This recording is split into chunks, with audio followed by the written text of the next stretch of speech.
Good morning and welcome to the next episode of the Grey Nomad Knits. I've totally forgotten what episode number we're up to, but I will find out later and it will be on the screen.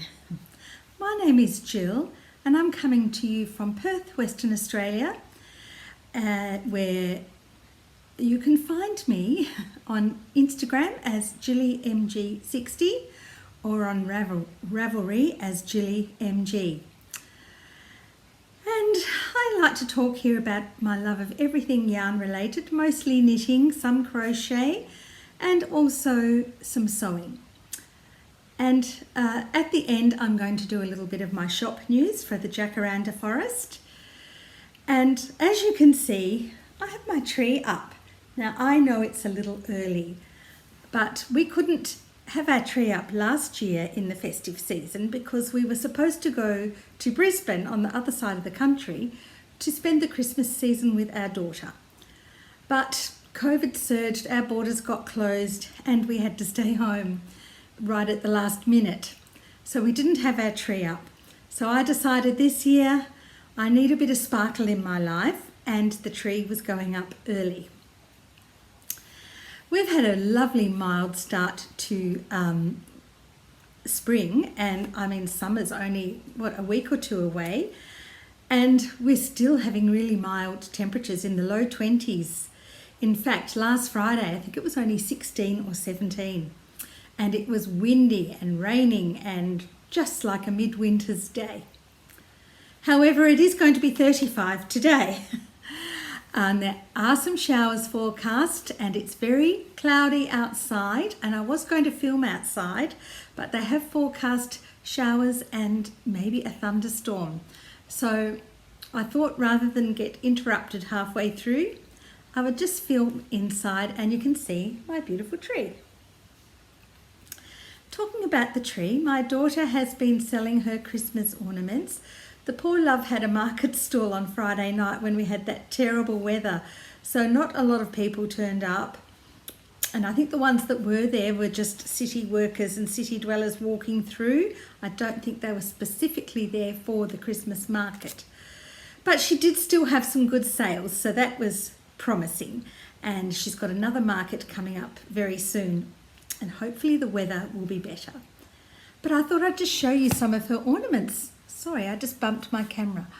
I thought I'd just show you some of her ornaments while I've got the tree here next to me. She did give me two. These ones here. She gave me two of these as a gift. Aren't they gorgeous? It's hard to pick up the sparkle during the day. I'm going to hold it a bit closer for you. So much, you can see when I hold it up close how much work is in these. The painting, the diamantes, which are crystals, beautiful trim on the edge and very securely fastened with a ribbon. So I have two of those.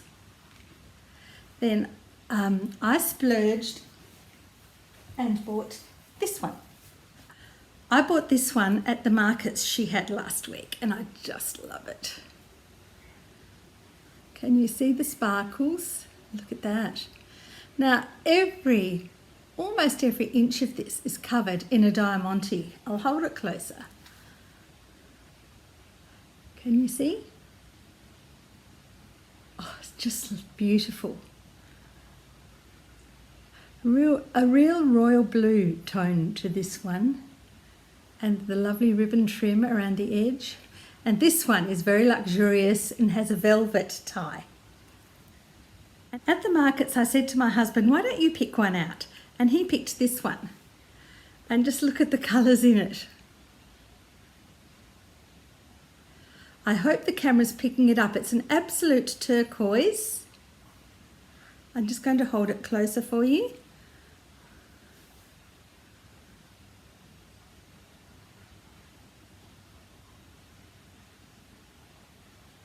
And another trim, beautiful trim. So as you can see, She puts a lot of work and a lot of effort into them. If you're interested in any of them, and she has a lot more colours than just these ones, have a look on her Etsy shop, and I will put the link down below in the show notes.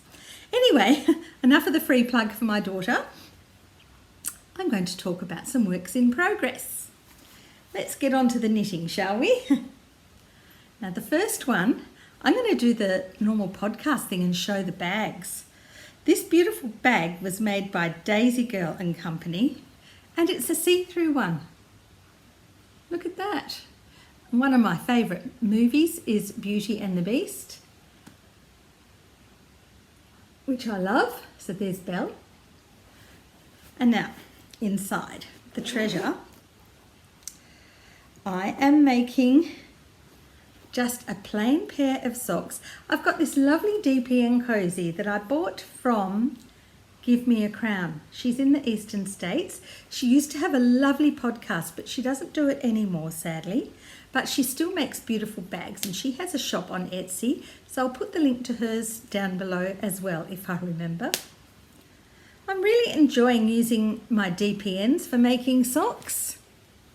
Now these ones are a free pattern on Ravelry. I think they're just called the Simple Skype or Skip, SKYP. Now, socks. These look tiny, but that's because they are a rib. Look at this lovely yarn. You notice when you're in the round, things start to spiral, but they do, as you can see. I can even put my whole hand in there, and I'm going to do that to show you.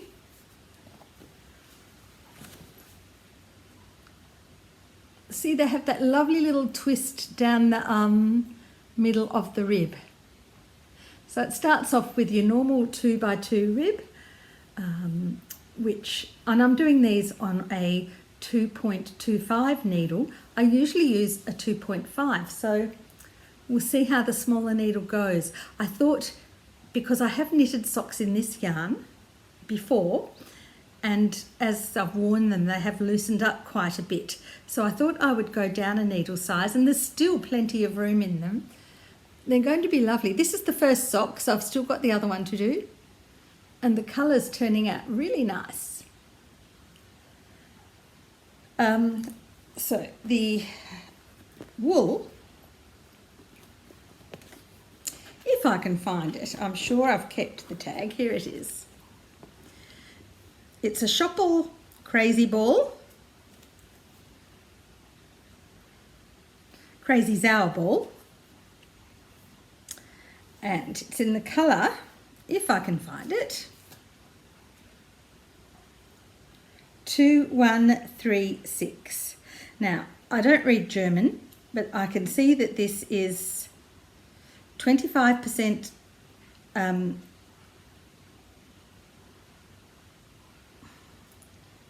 nylon and 75% wool. It looks back the front on the tag, but anyway, I'm sure that that's what it is. It wouldn't be 75% nylon. It's a pleasure to knit with this wool. It almost has a hand spun feel to it, and there are some parts that are thicker than others, but I don't care about that. As I said, I've made some socks in a different colour of this yarn, and I've had no problem at all. Look at those lovely jewel tones.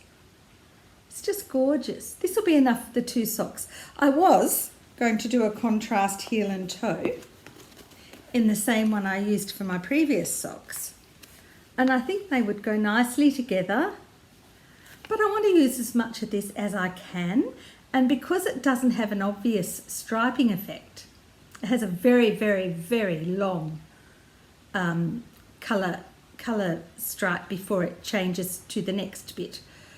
So I think I'm just going to do the whole sock in this and save this, because I don't have a lot of this left. I'll save this for maybe one of my self-striping yarns. So that's my Simple Skype or Simple Skip, however you like to say it, socks. And I will put a link to the pattern in the show notes.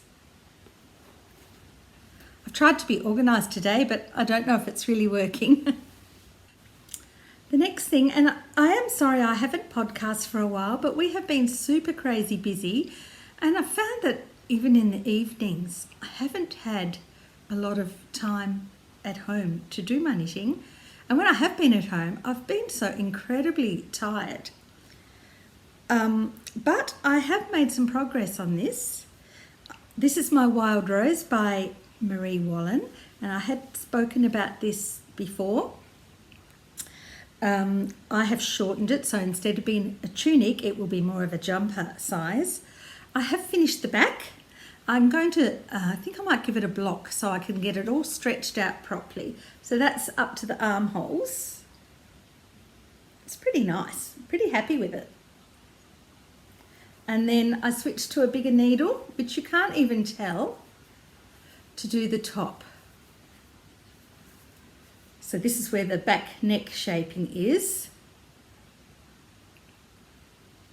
Now, I made a bit of a blue. Because I've fiddled around a bit with the stitch counts and decreases and things, I didn't want waist shaping in this jumper. Because my body is a real pear shape, I wanted to do more of an A-line. Also, because where I started, because I cut off the bottom two panels in the chart, because I wanted it shorter, the point at where I started, the decreases were already happening, if that makes sense. But I did I cast on the normal number of stitches that you were supposed to for the band. But of course, when I started knitting this, which was the third band, the stitches on the chart were already less because they'd already been decreasing for 2 bands. So I had to do a bit of fudging. So in the end, I decided what I did was worked out how many stitches I needed where the armholes start and how many stitches I'd cast on. And because even though it had waist shaping, there was still considerably less stitches here than what there was at the cast on. So I just did that and then worked out how many decreases I would need to make to get from that number of stitches to this number of stitches. So I'd have that sort of shape instead of that sort of shape. But I still stuffed it up. I don't know what I did wrong, but I ended up with I was supposed to do it gradually, so it was a gradual, but instead I somehow did all my decreases here and then it went straight up. But that's not such a bad thing because my waist is actually quite small and it's only from my waist down that the problems start. So, you know, whatever, I think it'll fit and you can't actually really tell that much anyway. Then the other mistake I made, I don't know how I did this because I was doing it at night and I thought I'd worked out all the maths. And I shouldn't have needed to work out the maths because I had the same amount of stitches at this point that it's said to have in the pattern. So when you're doing the neck shaping, you get to a certain point, then you knit along for X amount of stitches, then you turn and you just work on these stitches till you're finished. Then you slip X amount of stitches here onto your stitch holder, and then this amount of stitches should be the same as what you started with here. And I thought they were. And then they weren't. I had about 4 extra stitches over this side, so I don't know what I did wrong. And as you can see, that width there looks considerably smaller than this width here. So, how to fix it? I didn't want to rip it back because although I am loving this, I can't say I'm absolutely loving working on it. And I'll tell you why in a minute. But I think to fix this, what I will do is when I start picking up the stitches for the neck, I'm going to take the side the side that's wider. How can I explain this? This is the wrong side. This is the side that's got more stitches. So what I'm going to do is, before I start picking up stitches, I'm going to somehow find an extra couple of stitches here and slip them onto my stitch holder. It's not going to change the width up here, but it will make the neck kind of more central, if you know what I mean. Then when if I could just remember when I did the front to make the same stuff up and make this side the same amount of stitches on the front, then they would sew together well. But then it would be kind of lopsided. So I don't know quite what I'm going to do.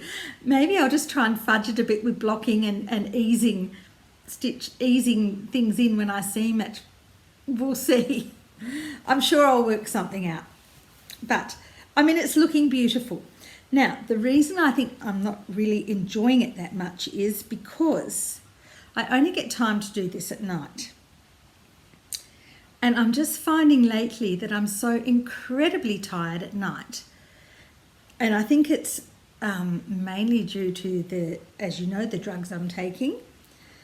And I'm trying really hard to fight it during the day. So I'm trying to keep busy during the day, which means by the time we've had dinner and cleaned up, I sit down in front of the TV and my eyes just want to close. But I don't let them. I persevere with my knitting. But I think because this demands quite a high level of concentration, I'm making mistakes, which means I'm not enjoying it as much.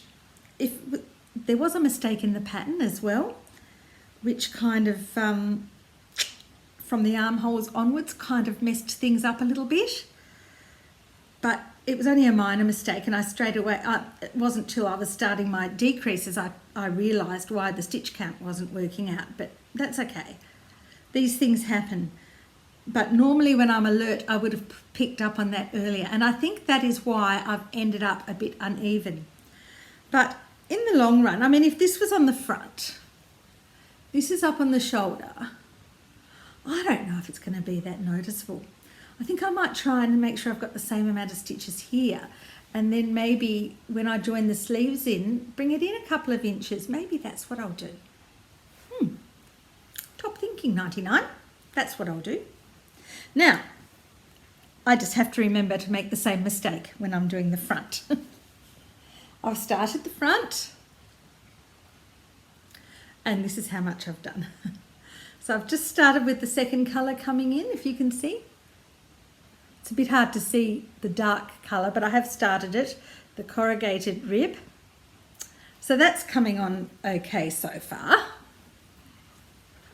And I'm using Marie's own yarn, which is her British Breeds yarn. A fine blend of wool spun in Devon from the blue-faced Leicester, Exmoor, Wensleydale and Zwarbles sheep breeds. And it is beautiful. This particular colour is dark apple. It goes with my tree. I'll show you close up, you can see how it's a very loosely spun yarn, but it's beautiful. It's very, very soft. I thought when I bought it, it would be scratchy, but it's not. Very soft, very pricey. So it might be something you need to save up for, but I believe Jamisons and Smith, or Jamisons, I know there's two, I get mixed up with them, do a very similar yarn, but I don't think it's quite as soft as this. My last work in progress to show you is the Never Ending blanket. My blankets are always never ending. This is the Phoenix blanket by Hooked on Sunshine. And I'm using Bendigo Woolen Mills 8-ply cotton. I'm going to talk about them in a minute. This is getting very big and I'm very close to the end. So I'm not going to show you all, because it's too big to lift. I'm just going to show you the section that I'm working on. I'm hoping it doesn't take too long to get it finished, because even although we've had a mild start to our summer season, well, it's to be 35 today, but so far it feels very pleasant. I know it's going to be hot soon, and even although this is cotton, it's still very warm to have it all on your lap. So let's hope I can finish it soon. But this is how it's looking. We'll put the working thread off there. This has been an absolute joy. I'm loving it so much. You can see some of the other colours peeking through there. I'll just hold it up that much for you.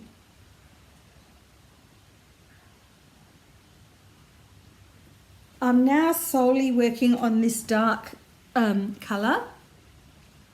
I've finished with all the other colours now, so this will be it now to the end. And I think I may have about 6 or 7 more rounds to go. I haven't actually counted up, but I know the section of the pattern I'm in. I think there's only one more section. I might be wrong, but each side of each round takes probably an hour. So it takes a lot of work. So when I sit at night, I only probably get two sides of one round done. So it's a slow progress now, and I'm tempted to shelve my other projects until this is done. But if I crochet every night, as well as crocheting the bags for my shop during the day, I start to get a very sore hand. The hand that not the hand I'm holding my hook in, it's the hand that I tension the yarn with. It gets very sore. So I will have to behave myself and still just keep working on this. I work on my projects in rotation, so I rotate them each night over the 3 nights. I'll have to be very strong and only do this every 3rd night. But tonight I'm doing some. So yeah, I do try and stop every half an hour and give my hand a good stretch, and that helps. But I guess it's just a sign of, doing too much in one hit. I find crochet really addictive. I think knitting will always be my first love, but crochet is fast catching up, and I think it might come the time that I actually enjoy doing them both equally. I'm not one of these people that, is just a knitter and thinks, oh, crochet, or I'm a crocheter and I think crocheter and I think, ooh, knitting.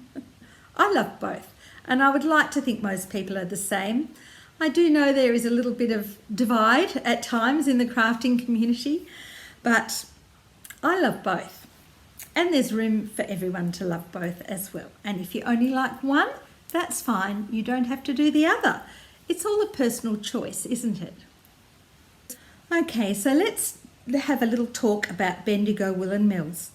I don't know anything about the history of the place, and I should have done some research.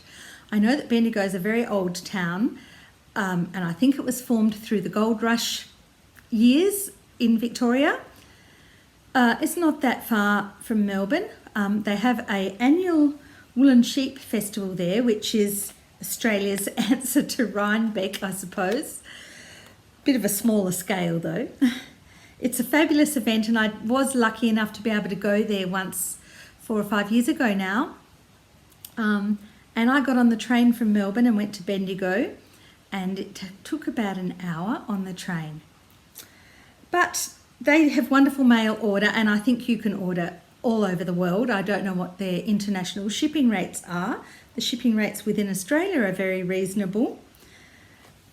They are doing so much business, which is fantastic for an Australian company.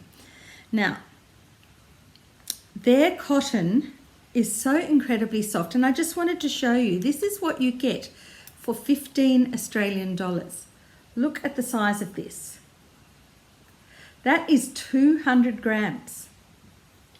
So 4 of these goes into one of these.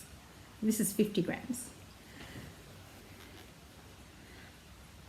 There's approximately 360 metres in this ball, because this is what we call 10 ply, or like an Aran weight, or I think it's like a size 4 in American terms. You know how you have like 4 weight, 3 weight? I think it's a 4 weight.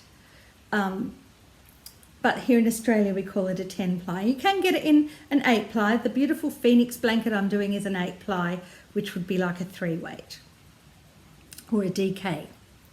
So this one's a 10 ply. So obviously in the thinner ones you get more meterage. But I think $15 for that is fantastic value. And sometimes they have it on sale for $13. And they are one of the they're the softest cotton I have worked with. I don't know if anywhere in the world could produce anything softer. They also do a whole pile of things. They do wool. Their two main staples, if you like, are their classic blend and their luxury blend. And they do them in 4, 8 and 10 plies. And the classic is, I suppose, the more budget-friendly one. And it's a bit like a chain construction, which I guess doesn't pill as much, I'm not sure. But it's fantastic for kids' clothes because you can just throw it in the wash. And I knit my girls some garments out of that when they were little. Their luxury ply, I would recommend hand washing, and it's more of a twist, more like this cotton. It's more of the twist ply. Really beautiful yarn to work with, and that's also very affordable. I think that's like maybe $16 for 200 grams. I haven't checked their website for a little while, so don't quote me on the prices. Then they do other yarns that come and go, like in winter they usually bring out one at the start of winter that's got like a tweed look to it. And they often have blends with bamboo in them and all sorts of things like that. They do a sock yarn as well. So it's worth having a look at. So I'll put the link to their shop in my show notes. They've got a fabulous website and you can click on all their different yarns. They have a very good colour range in their cottons, except they don't have a blood red. They have a red, but it's not bright enough. But their wools, their classic and their luxury blends have a fantastic range of colours. So they're worth checking out. I do have a finished object to show you.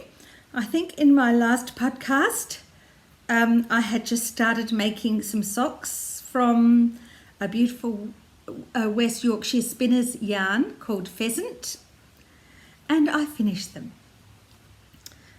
I have been wearing them. So this is one of them. So this one I did use that contrast green that I showed you before. You can see that lovely eye of partridge heel flap. And this time I just did a normal wedge toe. Now I've got one on a blocker so you can see it a bit better. So that's the lovely heel flap and heel. And there's the wedge toe. It really is a beautiful yarn to work with. Now, I know why a lot of people like to put an afterthought heel or a short row heel in. They don't like to do a gusset because it interrupts the stripe pattern. Well, yes, it does. And as you can see, these two stripes here are a little thinner than these. But really, when it's on your foot, and that's like in the bend of your foot, like if this is your leg and this is your foot, it's in this bit here. I don't think anyone ever notices. And if someone came up to me and said, oh, look, you did a gusset, that means your stripes are thinner. Really, would anyone ever do that? I don't think so.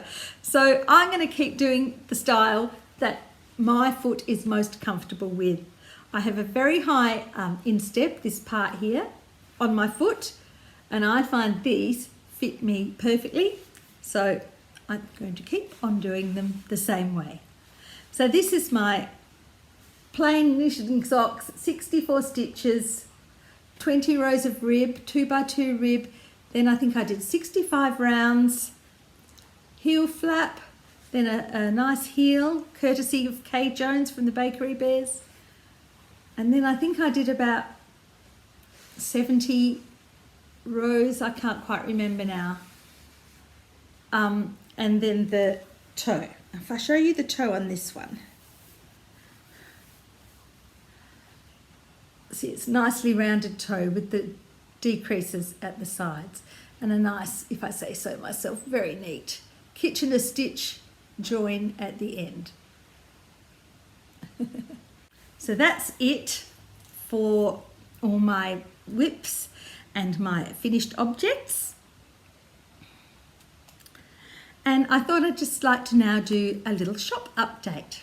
So welcome to the Jacaranda Forest. If you don't wish to see it, thanks for watching and I'll see you next time. But for all those viewers who like to see what I'm up to in my shop, here we are.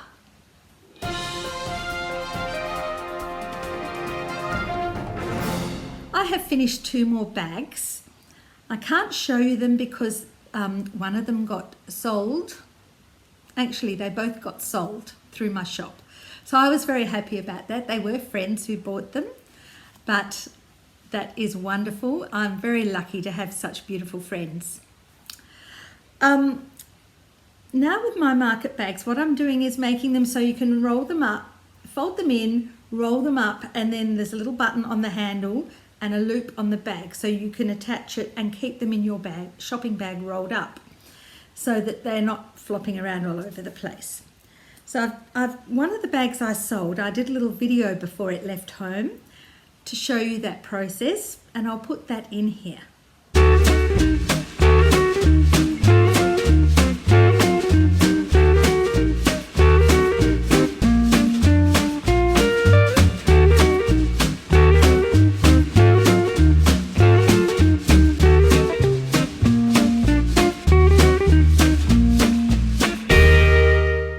So I've also working on another red bag, which a dear friend of mine asked me to make for her.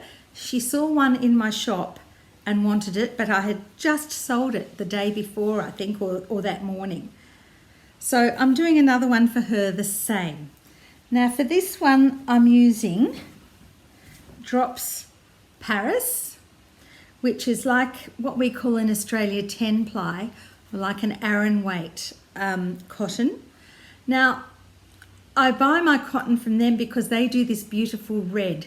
As you can see, it's a vibrant red. And my favourite supplier, Bendigo Woolen Mills, don't do a red this deep and vibrant. So, Drops Paris it is. Now, this is a lovely bag. I'm just going to show you the base. First of all, I'll tell you the designer. So this bag is designed by Kame, K-A-M-E, Crochet. This is their website. See that all right? I think it's blowing out a bit. Let me try it. Oh, there we are. I can't hold it very still, I'm sorry. And this is the bag. Look at the beautiful base on it.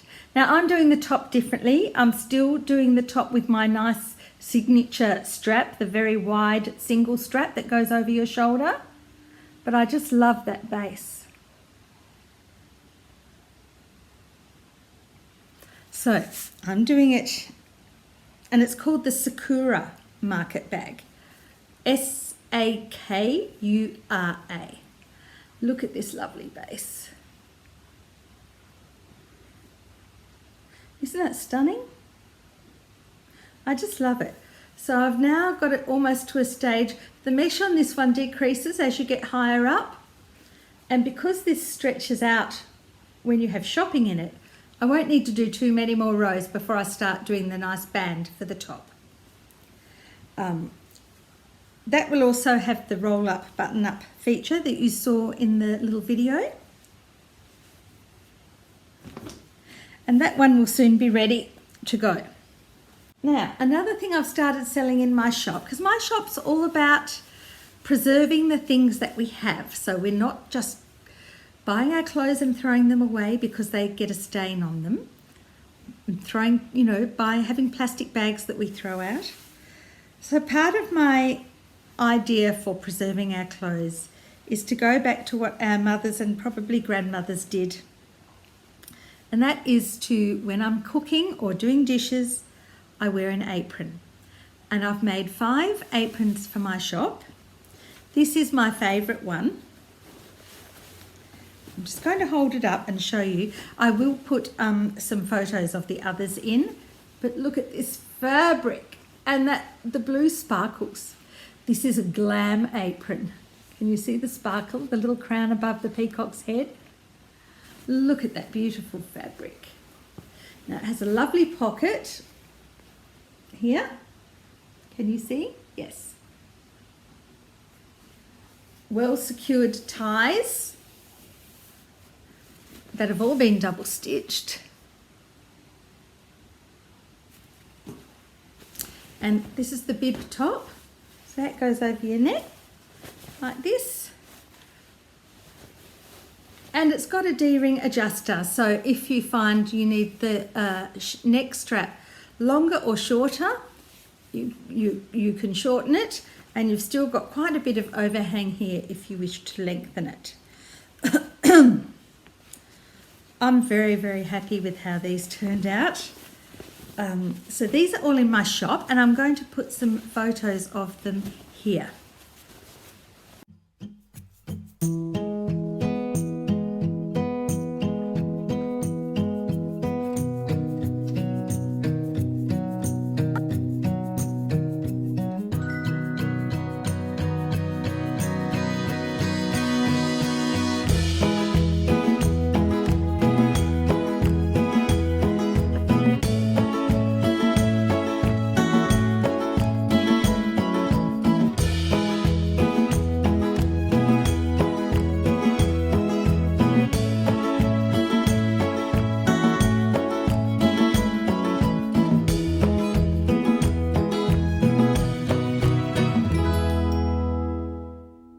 Caravanning news, we managed to get away for a couple of days to a little place down in the southeast called Lake Yeelering. It's a beautiful little spot, a very old town with a lot of history, a very tiny town. You can walk the main street in 2 minutes, but it took us longer because we were stopping to read all the plaques. A lot of it's gone into disrepair, which is very sad. But it's a really nice little spot. Right next to a lake. You would have seen the photos at the beginning of my video today. The only trouble is being next to the lake.